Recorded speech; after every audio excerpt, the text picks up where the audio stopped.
My name is Nora, and I attend this church. And I remember when Ken and Deanna first came, and the first thing that struck me about her is her beautiful smile. I have never seen her without a big smile on her face, and it has meant so much to me.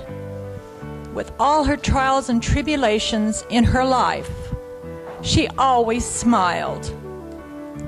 And it has been so inspiring to me, as Arch said, and also the way Ken took care of her.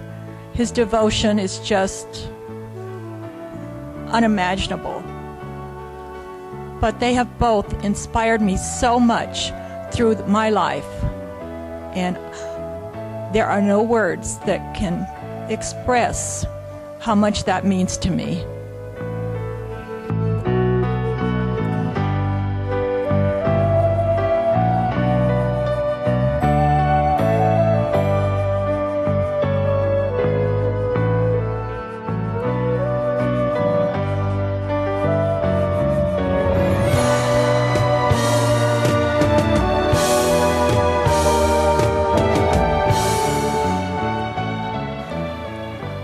I've known her in the context of this church family,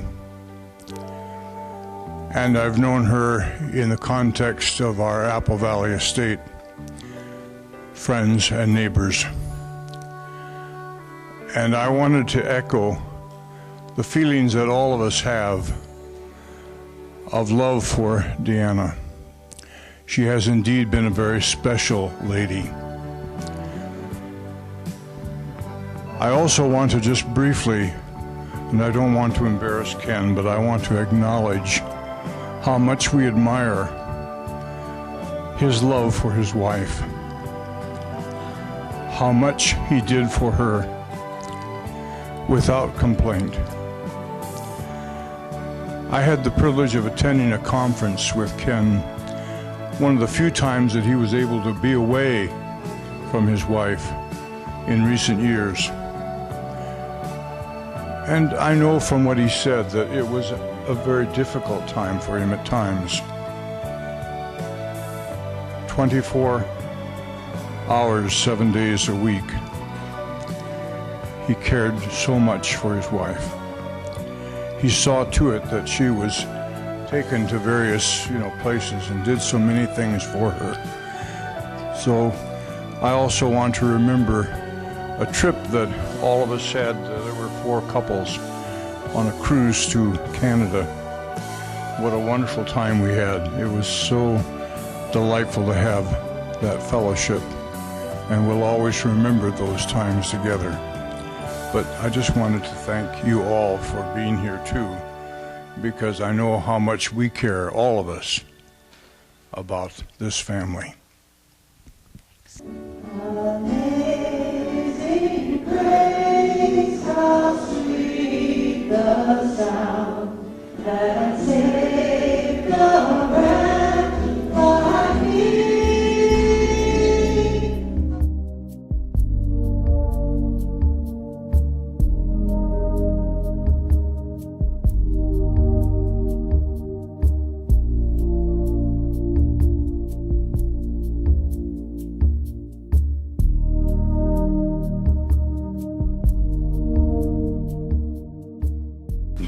I'm Lillian Graham, and I'm a member of this church, and I just want to say everything that Nora said as what Deanna was. She'd sit here in the chair and have her smiles for everybody. She was a really dear person, and I don't think I'll see a daffodil with what I won't see Deanna's face.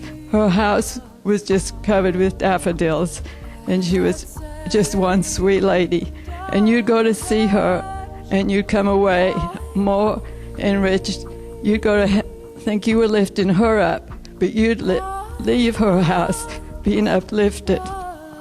And we do thank Ken for all the hours he took to take care of her, and I know she appreciated it so much. And she's one person that will be really missed in our church.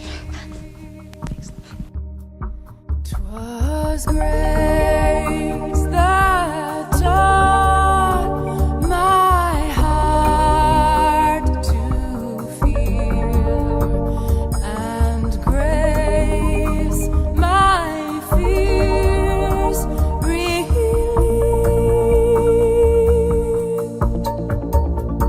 How precious with your love for each other. And Deanna always, when we would come over on our little family trips and stuff, Deanna always had a smile on her face, and she was always very welcoming, bringing us into her home, even though, you know, she may be uncomfortable with whatever is going on in her life. And she always had a good heart about things, and she never failed to amaze me in that way.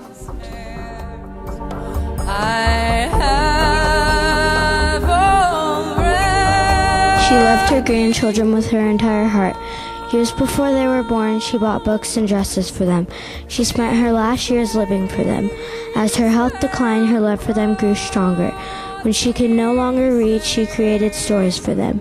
She cherished the coloring pages, art projects, and report cards they gave her. She enjoyed going to the zoo and museums with them and experiencing life from their eyes. She loved to cuddle up with them in bed and have a sleepover. She would tell Brandy and Cassie stories from the Bible, and she would tell us that God was waiting for her to come soon. She would always listen to what we had to say, even if what you had to say was completely stupid. She made sure to always have arts and crafts or a special toy for the girls ready when they come to visit.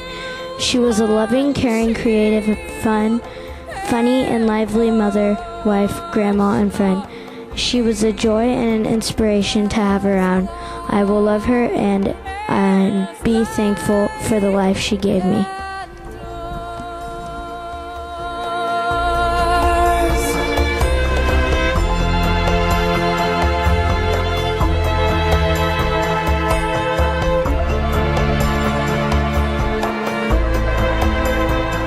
I'm Deanna's sister Eileen, and I'm going to read a letter our baby sister sent Ken and his family. My sorrow over the loss of my sister cannot be compared to the grief you must be feeling. I need you all to know how much she meant to me and my family. My earliest childhood memories are of Mama Dee, are so kind and sweet that words will not be enough.